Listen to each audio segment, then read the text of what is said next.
ಮಳೆಗಾಲದಲ್ಲಿ ಮಳೆ ಆಗದೆ ಇನ್ನು ಯಾವ ಬೇಸಿಗೆಗಾಲದಲ್ಲಿ ಮಳೆನ ಆಗಬೇಕು. ಮಳೆಗಾಲದಲ್ಲಿ ಈಗ ಜೋರಾಗಿ ಮಳೆ ಆಗ್ತಾ ಇದೆ. ಕೆಲವು ಕಡೆಗಳಲ್ಲಂತೂ ವಿಪರೀತವಾಗಿ ಧಾರಾಕಾರ ಮಳೆ ಆಗ್ತಾ ಇದೆ. ಮಳೆ ಆರ್ಭಟ ಹೇಗಿದೆ ಅಂತಂದ್ರೆ ಜನ ತತ್ತರಿಸಿ ಹೋಗಿದ್ದಾರೆ.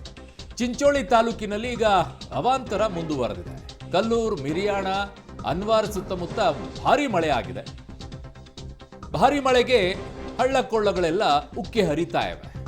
ಸಹಜ ಅಲ್ವೇನ್ರಿ? ಹಳ್ಳಿಗಳಿಗೆ ಸಂಪರ್ಕ ಕಲ್ಪಿಸುವಂತ ಸೇತುವೆಯ ಸಂಪರ್ಕ ಕೂಡ ಕಡಿತಗೊಂಡಿದೆ. ಆ ದೃಶ್ಯವನ್ನು ನೋಡಿ ಅಲ್ಲಿ ಹೇಗಾಗಿದೆ ಅಂತ ಹೇಳಿ.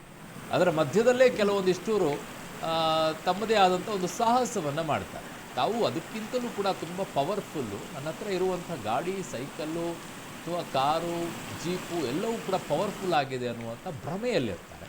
ಒಂದು ಸಲ ಕೊಚ್ಕೊಂಡು ಹೋದರೆ ಠುಸ್ ಪಟಾಕಿ ಆಗುತ್ತೆ. ಹುಚ್ಚಾಟ ಮಾಡೋಕ್ಕೆ ಹೋಗಬೇಡಿ ನೀರಿನ ಜೊತೆ.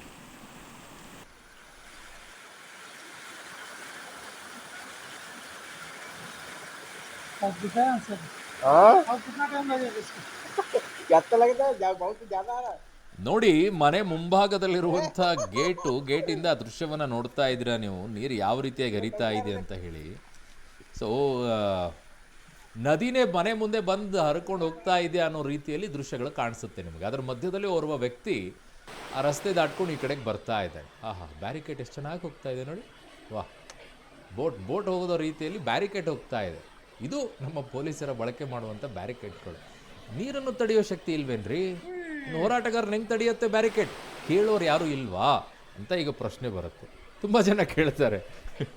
ಅಲ್ಲ, ಮಳೆ ನೋಡಿ ಎಷ್ಟು ಚೆನ್ನಾಗಿ ಹೋಗ್ತಾ ಇದೆ. ಅದು ಒಳ್ಳೆ ಬೋಟಲ್ಲಿ ಹೋದಂಗೆ ಹೋಗ್ತಾ ಇದೆ. ಅದು ನೀರನ್ನೇ ತಡೆಯೋಕ್ಕಾಗದೇ ಇರುವಂಥ ಬ್ಯಾರಿಕೇಡ್ ಹೋರಾಟಗಾರನ ತಡೆಯುತ್ತಾ ಅಂತ ಯಾರಾದರೂ ಕೇಳಬೇಕಿದನ್ನು.